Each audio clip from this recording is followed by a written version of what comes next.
Good morning, my friends. Welcome to Exploring the Ka with host Ra Castaldo.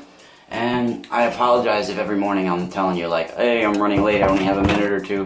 Because, like, it's actually the truth, you know. I do this right before I go to work because I do a real labor job all day long. So it's really hard sometimes after work, especially if I have readings to do. I haven't been doing the readings the last couple of days.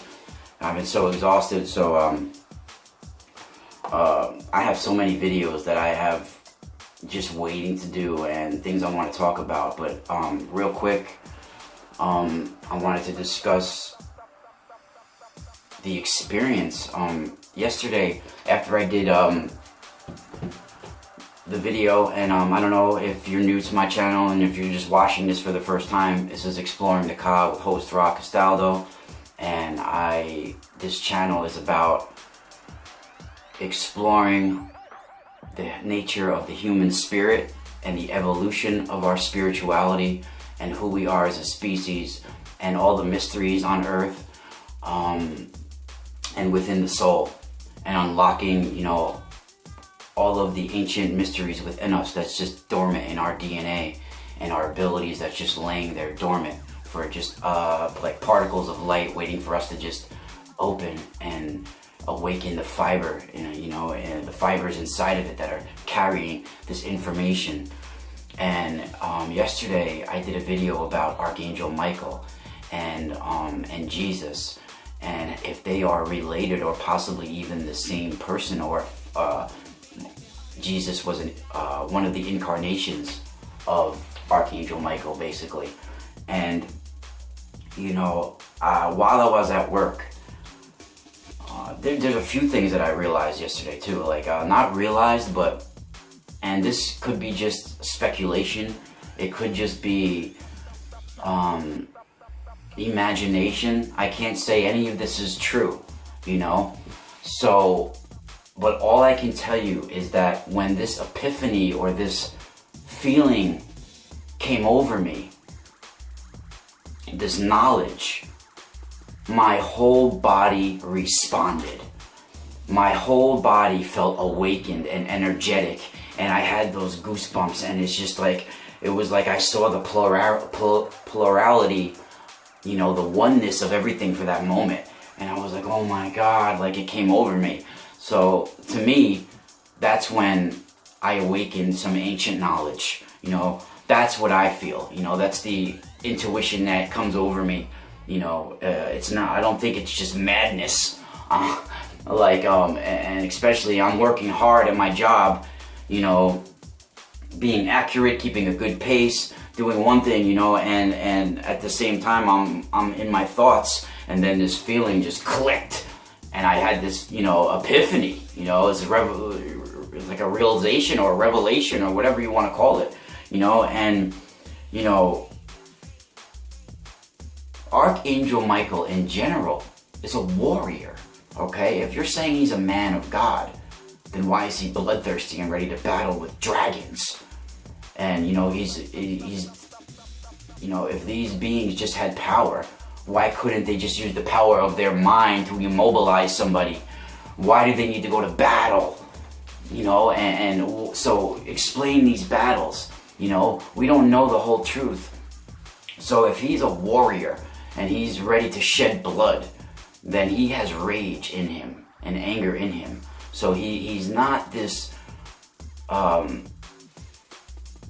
creature of almighty God that like will never hurt a human soul, or you know, is completely spiritual, or you know, or honest and all this stuff. He's got some craziness in him, right? So he's a warrior.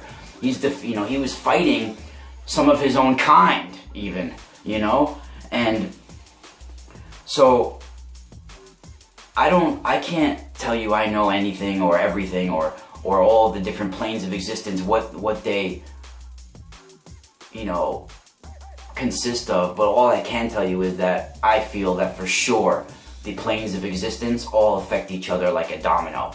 They all, as above so below, they're all hitting each other. What happens on one plane affects the other planes. And you know, so like when these wars take place, especially astrally, you know, in our dream time, it's bringing famine and drought and destruction to the physical plane. So like when this came to me, you know, I felt like I was, even the guys at work were like, dude, you're like glowing right now. I was like supercharged with correctness, you know, like, you know, and I remember like feeling like an energy ball, like was like I almost like felt like it was gonna manifest like a ball of energy. And then it came to me too that like with this right here, this is with goddess Hathor, how, you know, she has, they said, the two horns holding the sun. You know, Egyptologists say that this is the sun that she's holding, and that's their explanation. But I think it's a ball of pure energy. That's what I think. And I think that these are some kind of technology coming up. Even like the Ark of the Covenant was said to have the two angels that almost met in the middle, and possibly some kind of electricity or something going on inside. So I think these are like conductors or some kind of something like that. And this is a ball of pure energy right in the middle there. And I think that's what that, you know, basically is on all the gods, like Isis, goddesses and gods. But you see Isis and Hathor and holding that ball of energy right there. I don't think it's the sun, you know. But that's just my, you know, what I think it is, you know.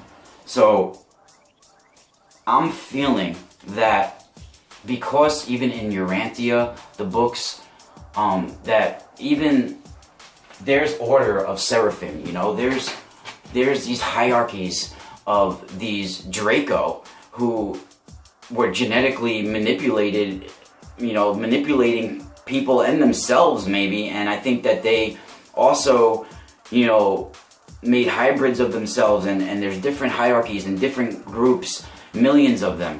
And so I really feel like that some of them went to war for us as well, like we're defending us in a way, or if not defending us, defending themselves and their, you know, what they, or their own agendas against each other.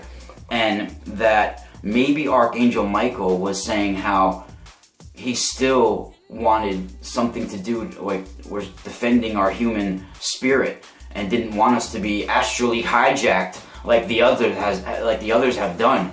And maybe he went into our defense, and then they were said something like, this is what came to me, that Archangel Michael, because of these wars, basically they said to him, okay, you wanna love these humans and fight and take their side over us, you know, because this is a never-ending war between them all, you know. And Archangel Michael and his crew were outnumbered, let's say, put it that way. So they said to him, okay, you want to still put up this fight? How about this?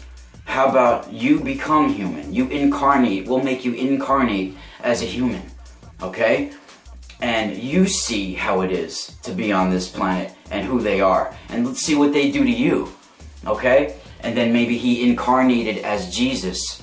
And then when he was killed as Jesus, or Michael, even in Urantia they call him Michael of Nebadon, and maybe he was the first seraphim as a, you know, or as a human, you know, incarnated as a human, to go through the lunar soul catcher and enter that soul matrix program system. And he was the first one to enter into that, and maybe that's what happened, and he was the first one to enter that soul machine, you know, and enter the Anu soul center, you know, the Anu soul machine. And maybe he was the first one to go through the realms of death, the first one as a archangel to ever do that, you know, as a human. And maybe that's what happened. And when that came to me, it like all clicked, and it was like intense. And I gotta run off to work, but we'll definitely talk more about this later. And I'm gonna say, spiral out.